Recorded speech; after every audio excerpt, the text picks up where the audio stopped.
بسم الله الرحمن الرحیم. نن ویډیو 2020 باره کې ده چې 2020 پاکستان باندې څنګه تیر شو.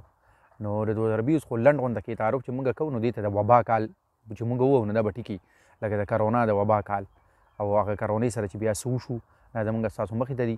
نو اول خو شروع داسې کوو چې د جنوري نه دسمبر پورې کم اهم واقعیت دي هغې باندې نظر اچو او بیا د هغې نه پس مجموعي جایزه به واخلو.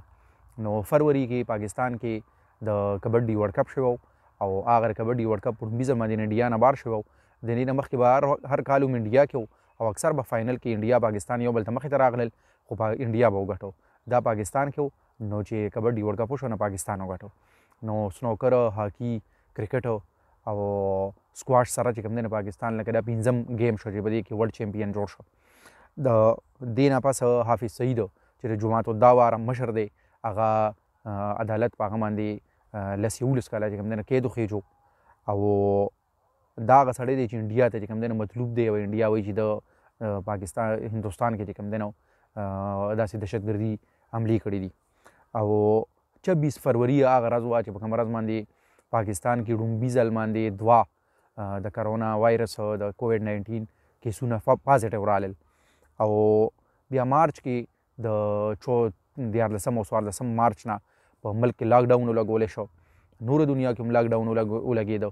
نو د هغې لاک ډاون د وجې نه چې خلک کاروبار بند شو او تعلیمي ادارې بند شوې نو ورسره ټوریزم بند شو، سیاحت چې کومه شعبه ده ورسره هوټلې بند شوې. نو مجموعي طور سره ټول کاروبار په ټپه باندې ودرېده، معیشت ودرېده. همدغه مارچ کې د لاکډاون نه یو څو ورځې مخکې د هغه مارچ شوی و چې کومو کې لیبرل او سیکولر طبقې هغه ښځې چې کوم دی خواتین هغوی بار راوتې وي هغه میری جسم میری مرضي هغه مسله وه. همدغه ورځ باندې د مذهبي جماعتونو او تنظیمونو زنانه چې کوم دی هغوی د حیا مارچ په نوم باندې مارچ کړی. په اپریل کې وفاقي حکومت څه منسټرز چې کوم دی هغه له پورټفولیوز بدل کړل لکه فردوس عاشقوان وزیر اطلاعات نه لرې کړه، د هغوی په ځای باندې شبلی فراز راوستو. دغه شان چې کوم دی عاصم سلیم باجوی ورسره چې کوم دی مشیر که د اطلاعاتو. نو دا چینجز یې وکړل. مئی کې هغه بدقسمته پیښه راغله چې په کراچۍ کې د رمضان په اخري ورځو کې یو جهاز ایرپورټ سره خوا کې کریش شو او په هغې کې چې کوم کسان وو هغه ټول شهیدان شو.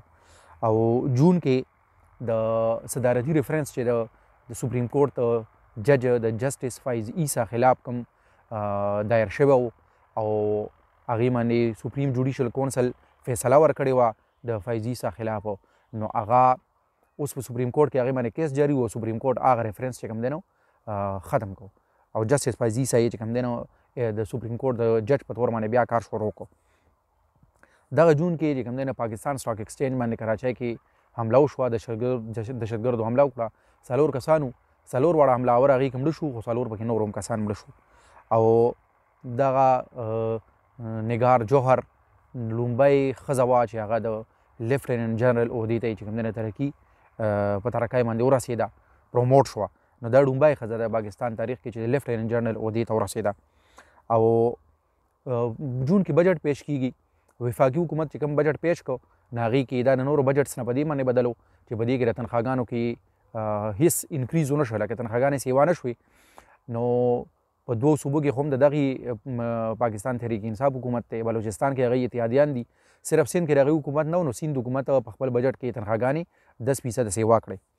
او دغه وخت کې چې کوم دی یو چې د کرونې وبا ده، لاکډاون دی، د خلکو ژوند ګران شوی دی. نو وفاقي حکومت د هغوی نه مدد دپاره احساس پروګرام لانچ کړو او هغه خلک چې بېروزګاره شوي وو هغوی له فی کس چې کوم دی 12,000 روپۍ به ورکولې. نور چې کوم د ملک مخیر حضرات دي هغوی هم د خلکو مدد وکړو ډېر.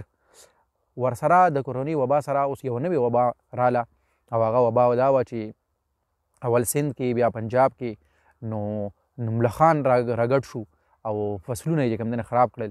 نو دغه ملخانو هم ډېر فصلونه او په اربونو روپو د هغې د وجې نه نقصان وشو زراعت ته، معیشت ته.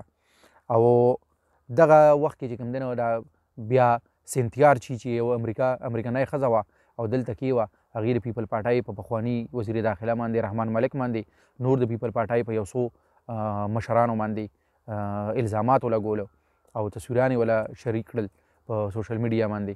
نو هغه ځان له یو کیس عدالت کې بیا شروع شو چې چلېده به او دغه پټرول چې د لاک ډاون د وجې نه د پټرولو ډیمانډ کم شو نو دنیا کې کم شو، د پټرولو قیمت انتهایی زیات راوغورځېده او نو پاکستان هم بیا 2 میاشتې مسلسل چې کوم دی د پټرولو قیمت کم کو.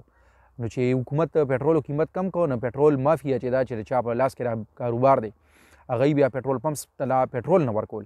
نو پورا یو میاشتې پورې چې کوم دی همدغه حال و چې پټرول په پټرول پمپس کې نو دستیاب.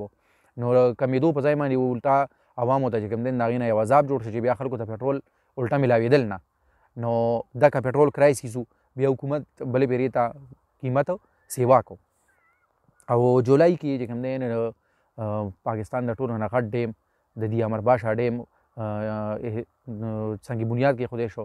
وزیر اعظم عمران خان ول سنگ بنیاد کې خود خو یاد دی وی چې د دې نه مخکې په 2006 کې پرویز مشرف هم د دې ډیم سنگ بنیاد خو او بیا ګیلانی هم په خپل دور کې وزیر اعظم ګیلانی د دې سنگ بنیاد خو. نو دی بیرې ته د چې سنگ بنیاد کې خود نه دی وی چې دا غسه نه دی بلکې کار به کېږي نه کار په شروع دی.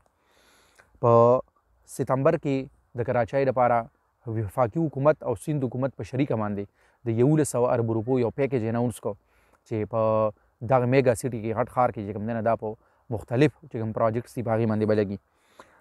په دغه وخت کې یو ډېره زیاته دا افسوسناکه واقعه وشوه چې لاهور موټروی باندې یوه زنانه د خپلو ماشومانو په مخ کې چې کوم دی د هغې ریپ وکړی شو چې هغه بیا په خبرونو کې بیا راته او هغه سړی څه وخت بعد چې کوم دی نه ونیسلی هم شو. د هغې خلاف اسمبلی کې پارلمنټ کې قرارداد پاس شو چې کوم ریپیسټ دي نه دی لري سزای موت ورکړی شي. او ستمبر کې د پاکستان 11 اپوزیشن سیاسي جماعتونو د پی ډي ایم په نوم باندې پاکستان ډیموکریټک موومنټ په نوم باندې یو اتحاد جوړ کو او د هغې نه بعد د هغې جلسې شروع شوې د حکومت خلاف د حکومت د مهنګایۍ خلاف. نو د دې وجې نه دا پاتې چې کوم وخت یې هغه هم د کال په دغې کې لاړو.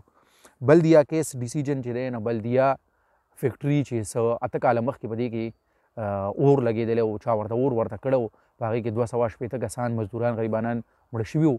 نو اوس عدالت د هغې هغه فیصله ورکړه 2 کسانو ته یې سزای موت ورکړو 4 د عمر قید او 4 بری کړل. او دې وخت کې شهباز شریف چې کوم دی اپوزیشن لیډر دی په قومي اسمبلی کې هغه گرفتار کړی شو او دې سره د هغه زوی چې په حمزه شهباز چې په پنجاب اسمبلی کې اپوزیشن لیډر دی هغه هم په جیل کې نه مخکې نه پروت و اوس ورسره دی هم وردن نه کړی شو. په اکتوبر 18 باندې د دغې پی ډي ایم ړومبۍ جلسه په ګجراوالا کې وشوه. بیا د هغې نه بعد په کراچۍ کوټه لاهور او پېښور ټولو کې وخت جلسې وشوې. نومبر کې ګلګت کې الیکشن وشو او الیکشن کې پی ټي آی ټولو نه زیات سیټونه ترلاسه کړل.